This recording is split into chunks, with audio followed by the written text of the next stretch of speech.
This is just a quick overview of our index sensors. This keeps track of when the needle is up or down, basically tracks its position, and does so by, we have two types of sensors. This one I'm showing you here is a magnet. As it passes a magnet, a red light will come off and on internally within your board, as you notice that as I spin it. So if I push this speed all the way, let's make it very, very, very slow.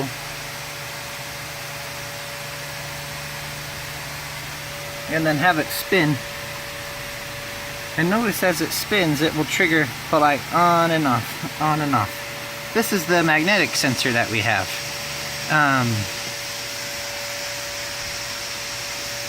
Now it should be positioned just so that it clears that sensor, like so. And let me show you the optical sensors. Okay, the other type of sensor we have is very similar to the magnet. It will also trigger the red light to come on, although this has a U-shaped there, and what this does is it's an optical sensor. So I'm just using this piece of paper as a demonstration, but it will give you the idea of what happens.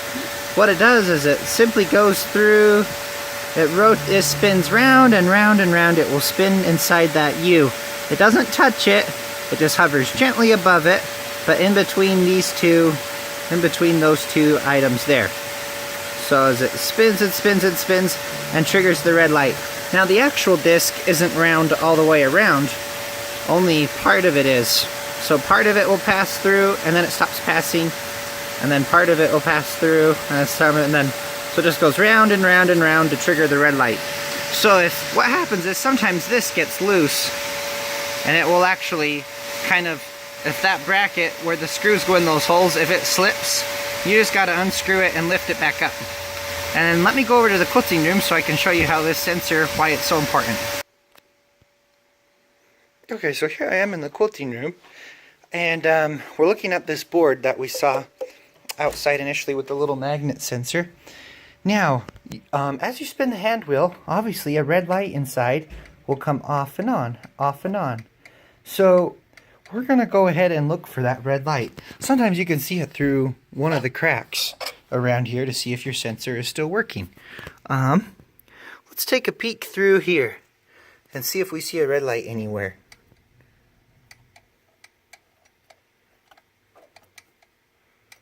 Okay, right there. We're seeing it shine through this port. So that red light is turning off and on as I spin my hand wheel. Or in other words, as the needle goes up and down, depending on its position, that red light tracks it. Now, it's okay if the red light turns on in the middle, at the top, or when the needle's at the bottom. The red light just needs to be coming on and off, because it helps us correlate where the needle is. So one way to test if the sensor is working is to go into our folder, our diagnostics, and then tap on motor index. Right now it says 10. Now, as I push needle up, it should say 11, 12, 13, 14, 15. It is working. It's counting. Thanks to that sensor, it's counting correctly over here. Now, if I do not see a red light going on and off, and I can see the red light turning on and off through this crack here. See, there's that red light turning on. If you do not see a red light, look through all your cracks around here. If no red light is emanating, then we know the sensor has either fallen out of place or it stopped working. So we're going to disassemble this.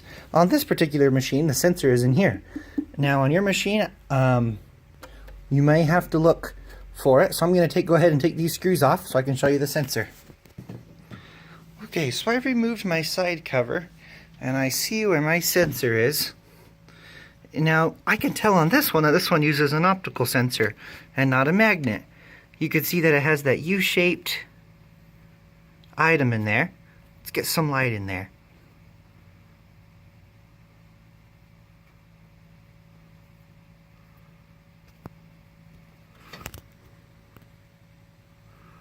Hope that you could see this one uses the optical. You could see the U-shaped item in there. And as this disc spins around, it goes through there and triggers the light to turn off and on the board. Now, so what happens is this sensor may have tipped downwards like my finger showing. So you simply got to unscrew this screw right here. Right there that my screwdriver is pointing to. And then if this were downwards, lift it back up like my finger's showing, back into place, so that the little disc you see on this wheel, the little disc, here it comes, it's about to go in that U-shaped. So just remember the beginning of my video, I showed you magnet sensors and optical sensors. This particular machine uses an optical sensor. So the sensor does multiple things. It has it does one thing, but it has a couple of significant consequences. One is you need that sensor in order for the machine to know needle position. It also tracks how many times the needle, it can track how many times the needle has gone up and down. And it's important in order for the machine to know the relationship between this motor and our hand wheel. And here's the belt on the hand wheel. If the motor per se has a 1.5 ratio, then the little motor has to spin 1.5 times in order for this guy to spin once. And now that's important for the machine to know, so that it knows where to stop your needle. If you tell it to stop in the up position, it knows how to stop it in the up position. Because sometimes your machine might have an incorrect ratio and think that the up position is somewhere in the middle. After you've fixed your sensor, we can use some tape or something to adjust our motor ratio, and I'm going to show you how to do that. We're going to go into here, into the folder, then we'll click Diagnostics, Motor Settings, we'll continue. We're going to hit Additional Settings, Motor Ratio. Right now it's at 1.5. Let's take the check mark off of Load Ratio. I'm going to tap it one time so Motor Ratio flashes, and then we're going to go set the Motor Ratio. Right now it's at 1.5 something. That means the machine thinks that the motor has to spin 1.5 times in order for the hand wheel to spin once. So what we do is, now my hand wheel, as my motor runs, it spins everything in this direction. I know because I've ran the machine so much. So you want to know the direction your hand wheel spins. So after we fixed our index sensor, we'll need to come in and adjust our motor ratio if you have problems. So I'm showing you how to do the motor ratio here. Now you could use tape because we need to do 4 complete rotations. So I put some tape here and some tape there. So when this spot goes around and meets up, that's 1 rotation. Whoops. Oh, okay. Yeah, do not spin it backwards like I just did. You only want to go one direction. But let's go 1, and I'll just use that little orangey guy that I have in there stuck from last time to keep track of it. So that's 1, 2, 3, and 4. Okay, now another thing you can do to watch is your uptake lever. Or you could use the needle to keep track of spinning it 4 times. But I like to put some tape here at the back. It's easier for me. Just as long as you do 4 complete rotations of the hand wheel, then you come back to your machine, and since we tapped motor ratio earlier, now we tap the number, and it adjusted itself to 1.5115. It's pretty close to what I already had it to. So I'll keep that ratio and I'll hit load ratio. So now my machine, I can go test it. If I push needle up, it goes up and stays up. If I push needle up again, it will of course do a complete cycle. But if I push down, it should go down and stay down.